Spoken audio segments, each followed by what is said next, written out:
সমশ্রী প্রকল্পের আবেদন শুরু হয়ে গেছে নতুন অ্যাপের মাধ্যমে। 2025-এর নতুন নিয়মে আপনি কিভাবে সমশ্রী প্রকল্পের জন্য অনলাইনে আবেদন করবেন এবং এর জন্য কি কি ডকুমেন্টস লাগবে এবং ডকুমেন্টসের ফরম্যাট বা সাইজ কত লাগবে বিস্তারিত আলোচনা করব আজকের এই ভিডিওর মাধ্যমে। তো আমরা প্রথমে সমশ্রী অ্যাপটি ইনস্টল বা ডাউনলোড করে নেব। তো এটা ডাউনলোড করার জন্য কর্মসাথী এই পোর্টালে যেতে হবে, সেখান থেকে ডাউনলোড করা যাবে। তো এখানে সমশ্রী প্রকল্পে আবেদনের নির্দেশিকা রয়েছে অনেকগুলো, 1, 2, 3 করে পয়েন্টে দেওয়া রয়েছে। তো আমরা এখানে প্রসিড অপশানটিতে ক্লিক করে দেব।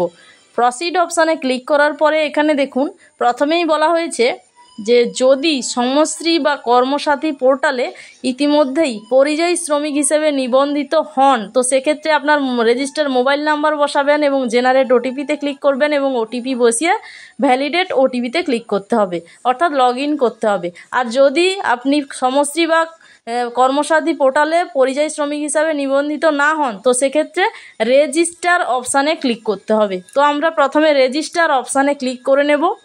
ক্লিক করার পরে আমরা এখানে একটি মোবাইল নাম্বার বসিয়ে দেব। প্রথম ঘরটিতে এখানে রেজিস্ট্রেশনের মোবাইল নাম্বার বসিয়ে জেনারেট ওটিপিতে ক্লিক করব। এরপর ওটিপি বসিয়ে ভ্যালিডেট ওটিপিতে আমরা ক্লিক করে দেব। তো এরপরে এখানে আবেদনকারীর নামটি এই ঘরে বসিয়ে দিতে হবে। এরপরে আধার কার্ডের নম্বর, অর্থাৎ আবেদনকারীর আধার কার্ড দেখে দেখে তার নাম্বারটি বসিয়ে দিতে হবে। বসানোর পরে এখানে নেম অফ ফাদার হাজব্যান্ড, যদি পুরুষ হয় সেক্ষেত্রে ফাদারে সিলেক্ট থাকবে আর মহিলা হলে হাজব্যান্ড, এবং তার নামটি নিচে লিখে দিতে হবে। নিচে লেখার পরে এখানে রেজিস্টার অপশান থাকবে নিচে, তো সেই রেজিস্টার অপশানে ক্লিক করতে হবে। রেজিস্টার অপশানে ক্লিক করলে রেজিস্ট্রেশন সাকসেস হয়ে যাবে। এরপর আমরা সেই মোবাইল নাম্বার এখানে বসিয়ে দেব। এরপর জেনারেট ওটিপিতে ক্লিক করব। ক্লিক করলে ওটিপি আসবে, সেটা বসিয়ে ভ্যালিডেট ওটিপিতে ক্লিক করতে হবে। এরপর ওটিপি বসিয়ে ভ্যালিডেট ওটিপিতে ক্লিক করতে হবে। তো এখানে দেখুন পার্সোনাল ডিটেলস দেয়া রয়েছে, এখানে অ্যাপ্লিকেন্টের নাম, মোবাইল নাম্বার, এগুলো সব ডিটেলস দেয়া রয়েছে। অ্যাপ্লিকেন্টের নাম, এখানে যেগুলো স্টার মার্ক দেওয়া রয়েছে লাল কালিতে সেগুলো কিন্তু অবশ্যই ফিল করতে হবে। এরপরে এমার্জেন্সি নাম্বার এখানে দেয়া নেই, তো এক্ষেত্রে আপনাকে এমার্জেন্সি নাম্বার একটা দিয়ে দিতে হবে। এরপরে গার্জেন টাইপ সিলেক্ট রয়েছে এবং গার্জেন্টের নাম রয়েছে। এরপর জেন্ডার সিলেক্ট করতে হবে, মেল ফিমেল আদার যেটা হবে সেটা সিলেক্ট করে নিতে হবে। এরপরে রিলিজিয়ন অর্থাৎ ধর্ম, তো এক্ষেত্রে আপনার ধর্মটি কী তো সেটা এখান থেকে সিলেক্ট করে নিতে হবে। এরপরে ক্যাটাগরি কি রয়েছে, general, SC ST OBC caste category, সেটা এখান থেকে সিলেক্ট করতে হবে। সিলেক্ট করার পরে এখানে জন্ম তারিখ এখানে ক্যালেন্ডার অনুসারে বসিয়ে দিতে হবে। তো আমরা এমনি জাস্ট দেখানোর জন্য এই অ্যাপ্লিকেশানটা করছি। তো এরপরে আধার নাম্বার দেওয়া রয়েছে, এরপর রেশন কার্ডের টাইপ, ভোটার কার্ড নাম্বার এগুলো বসিয়ে নেক্সট করতে হবে। নেক্সট করলে এখানে পার্মানেন্ট অ্যাড্রেস অর্থাৎ স্থায়ী ঠিকানা, তো এক্ষেত্রে জেলার নামটি এখানে সিলেক্ট করে নিতে হবে। জেলার নাম সিলেক্ট করার পরে মহকুমার এখান থেকে সিলেক্ট করে নিতে হবে।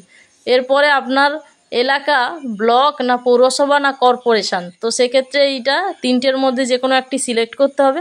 সিলেক্ট করলে তার নামটি এখান থেকে লিস্ট থেকে খুঁজে নিতে হবে, অর্থাৎ বেছে নিতে হবে। এরপর গ্রাম পঞ্চায়েত বা আপনার যে ডিটেলস দেবেন সেই অনুযায়ী কিন্তু এইখানে লিস্টটি সব ফিল করে নিতে হবে। এরপর থানার নাম রয়েছে, তো এই সমস্ত ডিটেলস ফিল করে নিতে হবে। এরপর পিনকোড অর্থাৎ আবেদনকারীর যে ঠিকানা তার পিনকোড কত সেই পিনকোডটি এখানে বসিয়ে দিতে হবে।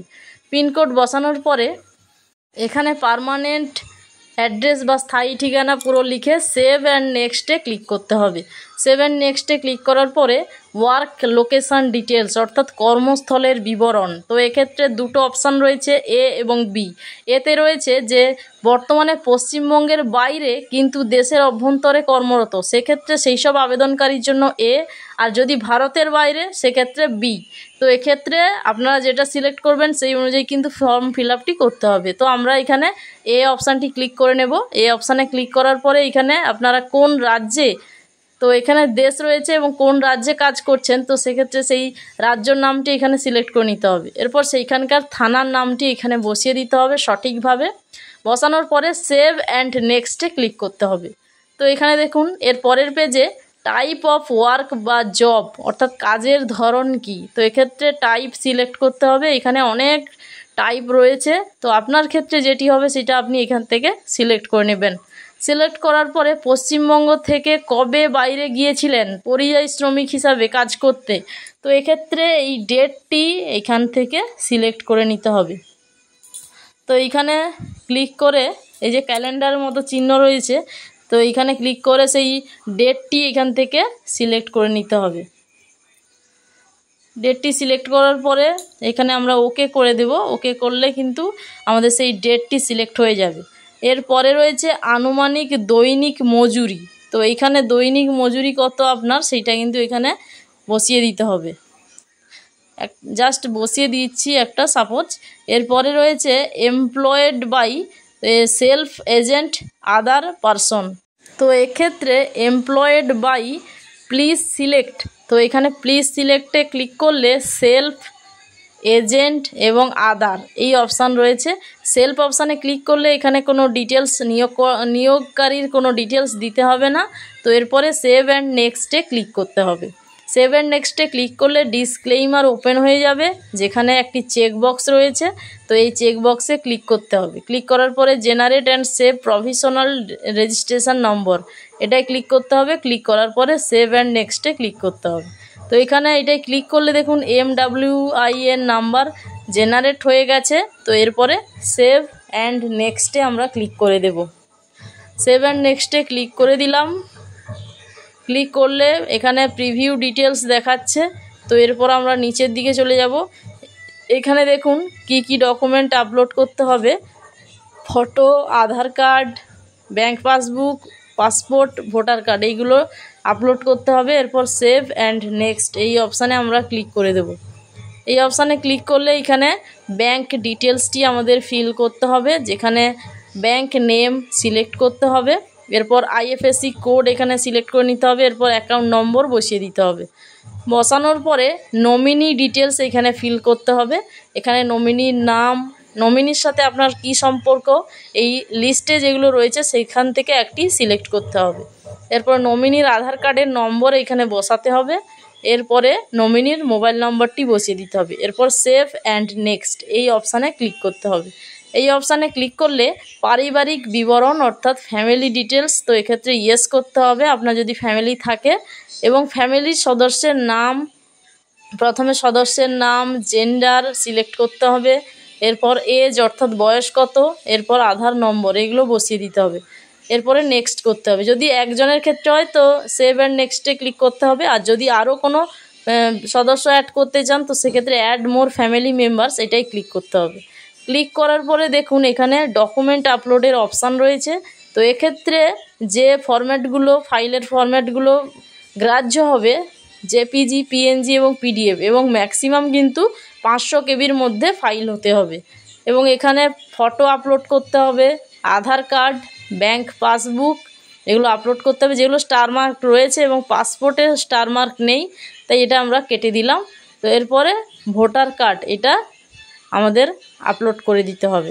তো সমস্ত ডিটেলস আপলোড করে দেওয়ার পরে নিচের দিকে আমাদের চেকবক্সে ক্লিক করাই আছে। তো এরপরে এখানে নিচে সেভ অ্যান্ড নেক্সট এই অপশানে আমাদের ক্লিক করতে হবে। সেভ অ্যান্ড নেক্সটে ক্লিক করে দিলে এখানে দেখুন সমশ্রী প্রকল্পের অন্তর্গত সুবিধাগুলো পেতে নিম্নলিখিত তথ্যাবলী প্রদান করুন। তো এক্ষেত্রে সম্ভাব্য যাত্রার তারিখ অর্থাৎ বাইরে থেকে ফিরে আসার তারিখ, পশ্চিমবঙ্গ রাজ্যে কোন রাজ্য থেকে আসছেন সেটা সিলেক্ট করতে হবে। তো এক্ষেত্রে যদি আপনি বাইরে থেকে থাকেন এই মুহূর্তে সেক্ষেত্রে সেই ডেটটি কবে আসবেন সেটা লিখতে হবে। আর যদি আগের থেকে চলে এসেছেন তো সেক্ষেত্রে আগের ডেটটি বসিয়ে দিতে হবে এইখানে। তো আমরা আগের ডেটটি বসিয়ে দেব সঠিকভাবে। তো বসিয়ে দেওয়ার পরে এখানে দেখুন you are not eligible for travel assistant as you have return to West Bengal but you are eligible for. তো এখানে দেখুন আপনি ভ্রমণ সহায়তার জন্য যোগ্য নন, আপনি পশ্চিমবঙ্গে ফিরে এসেছেন, তবে আপনি পুনর্বাসন ভাতার জন্য এবং অন্যান্য সহায়তার জন্য যোগ্য। তো এটাই আমরা ওকে করে দিলাম। তো এখানে মোড অফ জার্নি রেল রয়েছে এবং হেলথ ইস্যু, এটা আমরা কী জন্য ফিরে এসেছি সেইটা সিলেক্ট করে নিতে হবে। এরপর নেক্সট করতে হবে। এরপরে সাবমিট, ফাইনাল সাবমিট করলে এখানে লোকেশান ডিটেলস ফেচ করছে। তো এরপরে এখানে যে কোনো দুটো স্কিম এখানে আমরা সিলেক্ট করে নেব। এরপরে সেভ অ্যান্ড নেক্সটে ক্লিক করব।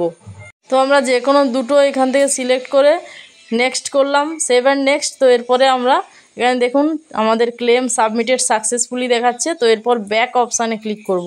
ব্যাক অপশানে ক্লিক করে চেক স্ট্যাটাসে ক্লিক করব। এখানে দেখুন আমাদের ক্লেম নম্বরটি দেখাচ্ছে এবং ক্লেম ডেটটি দেখাচ্ছে এবং সেই দিকে আরও অনেক ডিটেলস রয়েছে।